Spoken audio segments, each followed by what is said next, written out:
Hi guys, today's video is really all about using the ground. And using the ground is important for a few things.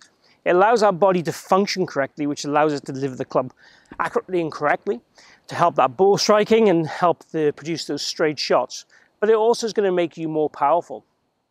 Without you going to the gym, without you trying to swing faster, you will get more natural forces, which creates more speed from this. Don't get me wrong, if you do this correctly, particularly if you're not doing it correctly right now. But it's going to make you hit the ball further and sweeter by a very simple way of thinking about how we use the ground. And also, in doing so, it's also hopefully going to help your sequencing work a little bit better too. Because if you do these two moves, it kind of helps that sequencing to help you deliver that club correctly into that impact zone. Keep watching to learn how.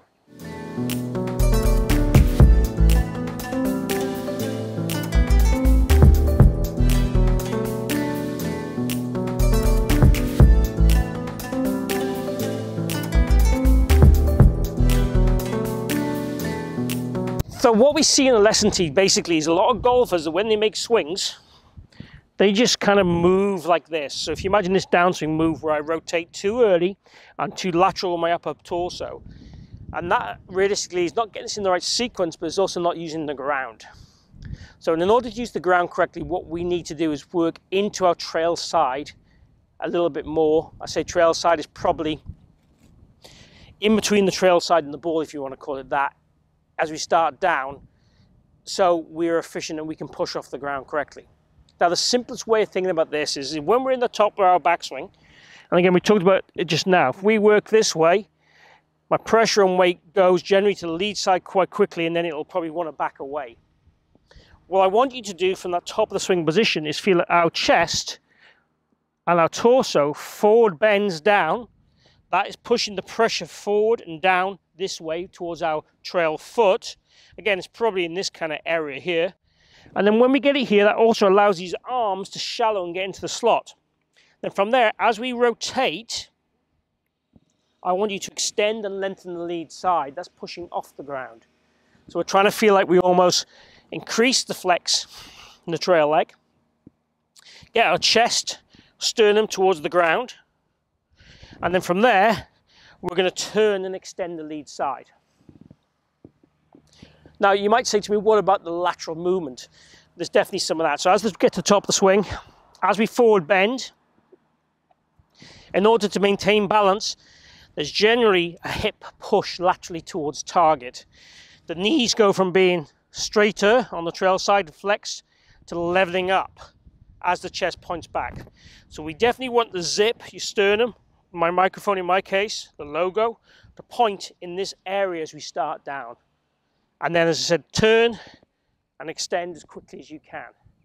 So when you're talking about hitting balls in the range, overdo this. And even for the practice swing, just kind of top the swing, down, extend. And that's kind of how I want you to hit a few shots. We're going to hit a few shots where we actually break the swing down a little bit and then go to a full swing after that. So let's have a go at one.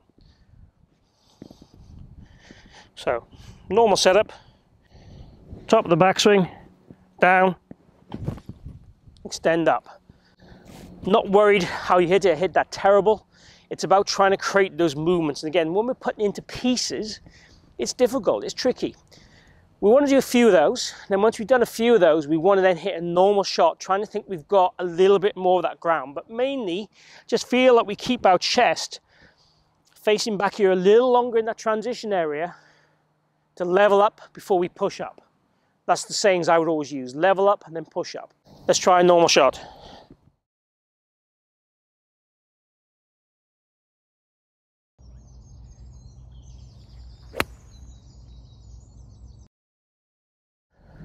Made a more effort, conscious effort to try and do that more.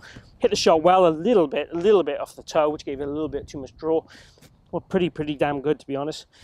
But again, the rehearsals, just feel a subtle change in pressure and movement, and that'll help create the vertical forces we want and use that ground a little bit better than maybe some of you are doing right now. So there you have it, how to use the ground in the real simple way. Obviously I've described it, so that might not be as simple, but basically all we're trying to do is not rotate the wrong way from the top of the backswing. Try and work more into that forward bend, which is just this movement, and then push off there. As simple as it is. And again, practicing this, watching TV, throwing cushions and stuff is a great way of feeling it. If you've enjoyed the video, please click like and share the video. Please also put any feedback or questions or comments down below. Really welcome all those. Also, if you haven't already followed or subscribed, please hit my logo to do that, and also hit the bell icon as well. Otherwise, YouTube won't tell you when I've released a new video. Thanks for tuning in today and joining me at the Forest of Arden. Hope to see you back here real soon.